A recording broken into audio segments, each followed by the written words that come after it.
안녕하세요. 단기 4354년 10월 3일 개천절 한민족의 생일을 축하합니다.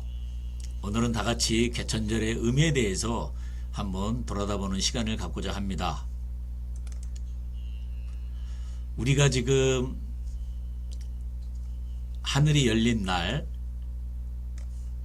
한민족의 생일을 축하하는데 비단 남한과 북한에 있는 한민족뿐만이 아니라 전세계 193개국에 널리 펼쳐져 있는 그 모든 재해동포들과 함께 한민족의 생일을 축하하고자 합니다. 그래서 제가 첫대머리에 이 193개국에 749만 명의 재해동포가 있다는 것을 보여준 것은 우리가 하늘이 열린 것처럼 이 지구상의 거의 모든 나라에 이 대한민국 한민족이 펼쳐져 살고 있다는 것을 보여드리려고 하는 것입니다. 그래서 정말 우리 민족은 열려 있구나 하는 것을 여기서도 볼 수가 있습니다. 그리고 맥도날드가 사상 최초로 연예인을 대상으로 하는 상품을 만들었는데 방탄소년단 세트라 그래가지고 BTS 세트라는 그 맥도날드 세트를 만들어서 판매하는데 맥도날드의 매출액이 40% 이상 증가했다고 합니다. 그래서 정말 그 대단한 위력을 보여주고 있는 이 방탄소년단인데요. 이게 또 이제 세트 메뉴에 글자가 한글로 써 있다라고 합니다. 이 방탄소년단이 온라인으로 공연을 했는데 99만 명이 온라인 공연에 참가를 했습니다. 몇 개국에서 참가했습니까? 191개국에서 참가했습니다. 전 세계에서 어떤 가수든지 제일 잘 나가는 가수라 하더라도 이 온라인에서 공연을 하는데 191개국에서 참가한 사례가 있을까 싶습니다. 이건 아마 방탄소년단의 특징이 아닌가. 왜? 전 세계 사람으로부터 인종과 국가와 지역을 넘어서 골고루 사랑을 받는다. 이거는 한민족이 가지고 있는 열린 마음, 보편성이 여기서도 드러난 게 아닌가 싶습니다. 2020년에 한국이 글로벌 문화 강국이 되었다라고 영국의 텔레그래프지가 발표를 했는데요. 글로벌 문화 강국을 영어로 뭐라 그랬냐면 글로벌 컬처럴 슈퍼파워라 그랬습니다. 그러면서 BTS가 한국말로 된 노래로 빌보드 차트 1위를 한 거, 그리고 기생충이라는 한국말로 된 영화가 아카데미상에서 4개 상을 수상한 것을 예로 들으면서 드디어 글로벌 문화 강국이 됐다라고 했습니다. 2021년에 올해는 유엔의 무역개발회의에서 한국은 이제 개발도상국이 더 이상 아니다, 선진국이다라고 격상시켜서 발표했습니다. 유엔이 생긴 이래 처음 있는 일이라고 합니다. 그래서 이게 왜 의미가 있냐?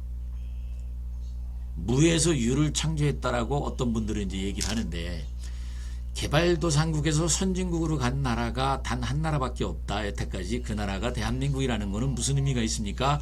다른 나라들은 이미 선진국이었고, 그 선진국들이라는 건 뭐냐면 제국주의를 발판으로 해서 다른 나라에 쳐들어가서 다른 나라의 물건을 훔치고 빼앗아 가지고 그 부를 형성한 나라들이 선진국이었는데, 대한민국처럼 다른 나라에 쳐들어가지도 않고 다른 나라의 부를 훔쳐오지도 않은 나라가 자력으로 커서 선진국이 된 최초의 나라가 탄생했다는 것이 저는 의미가 있다고 생각합니다.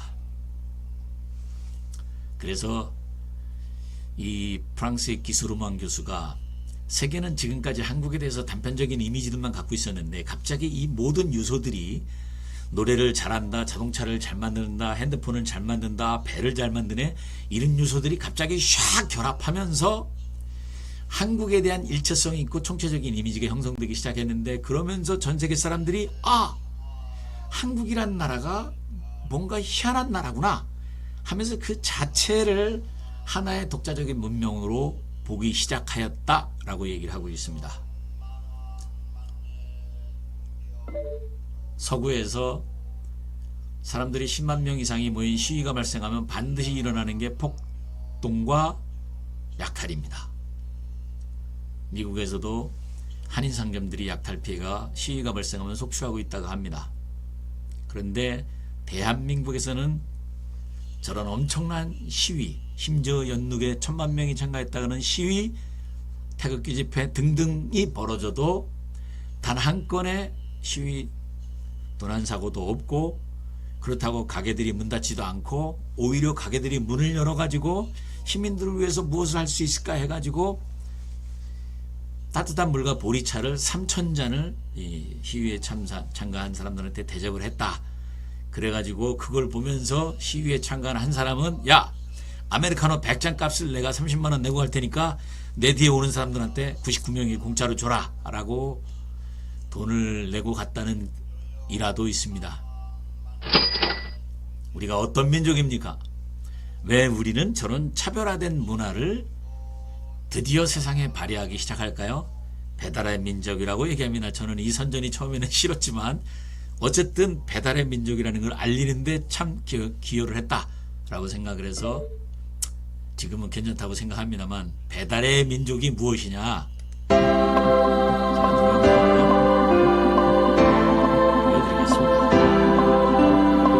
우리 허리까지 차오르고 홍수가 나고 다리가 끊어져 있는데도 저런 걸 배달하려고 하면 우리는 배달을 해줍니다.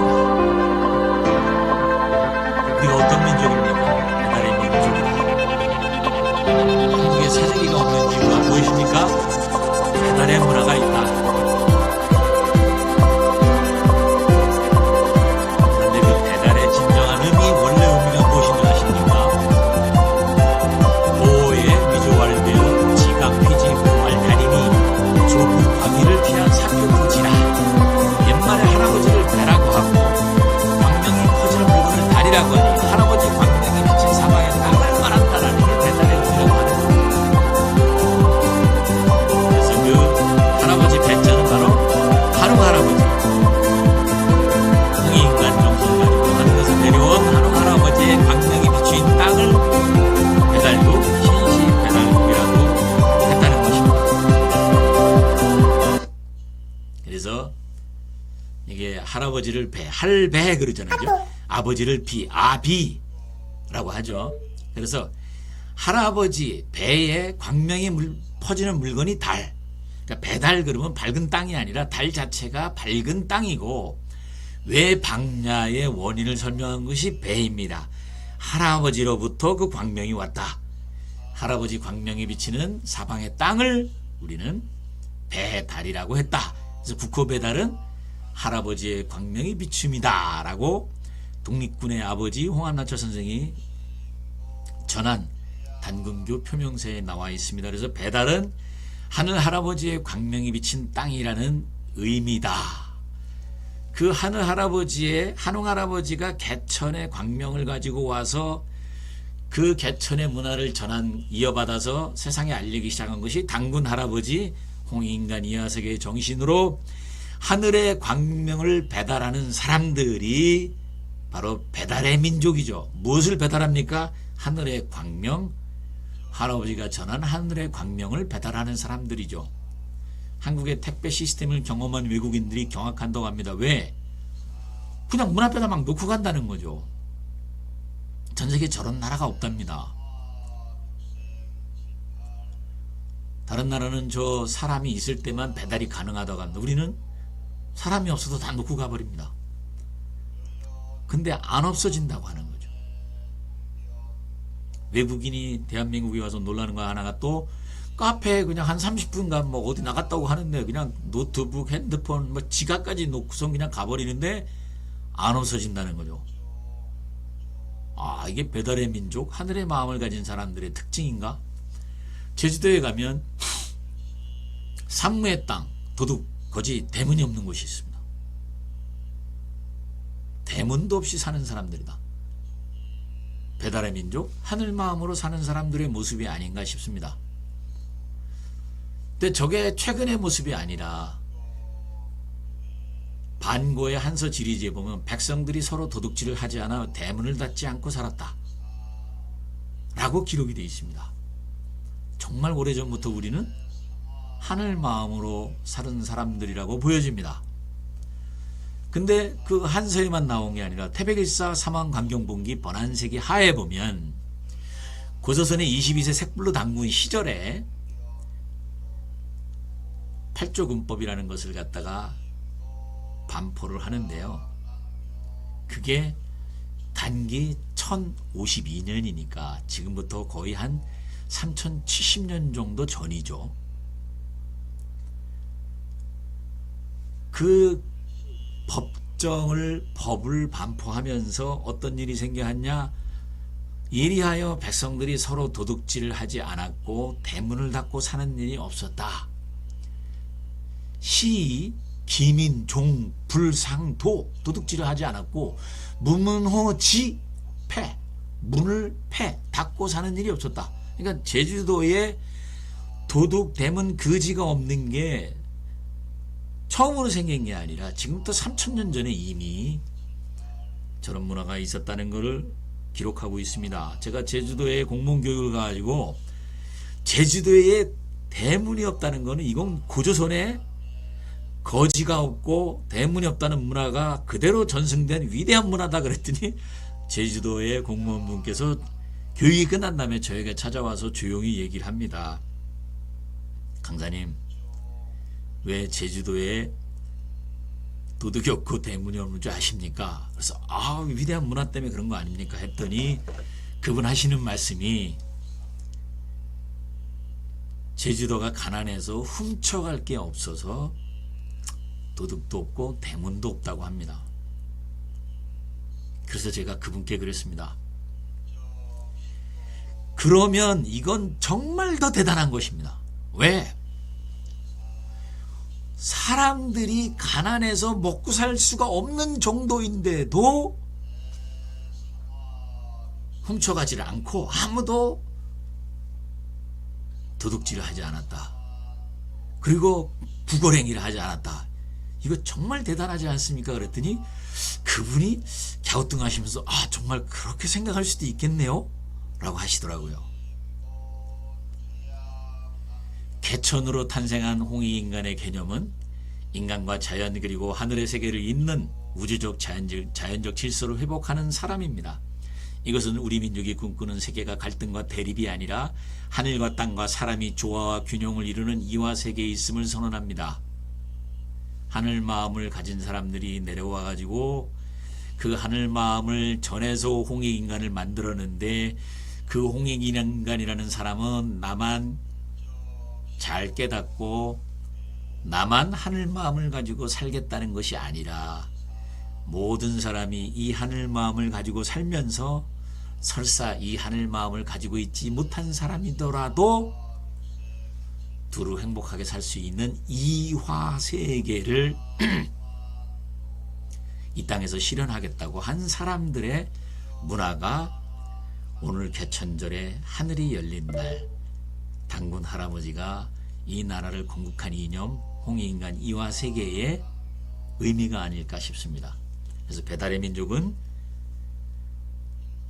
이화세계를 창조하는 사람들이다. 나만 잘 살고자 하는 사람들이 아니다. 국학원을 설립하시고 글로벌 사회부대 총장이신 일지 이승원 총장님께서 이렇게 말씀하셨습니다.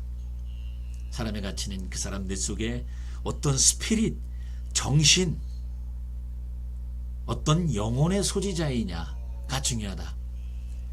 진짜 중요한 핵심은 바로 스피릿이다. 비록 죽음이 왔다 해도 사람의 스피릿은 남는 것이다. 영원한 것이다.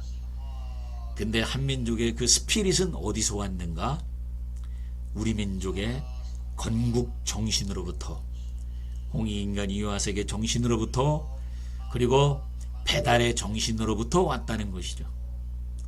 그것이 바로 우리의 민족혼이다. 그리고 그 민족혼은 모든 생명을 두루 이롭게 하라는 생명의 근원에서 온 것이다. 하늘 마음에서 온 것이다 라는 것이죠. 그래서 그 스피릿을 지키기 위해서 우리는 모든 것을 다 던지고 그 한계 속에서도 그 극한 상황 속에서도 우리는 그 빛을 지금까지 지켜왔고 오늘도 10월 3일 개천절 하늘이 열린 날이라는 의미를 되새기며 이날을 기념하고 있습니다.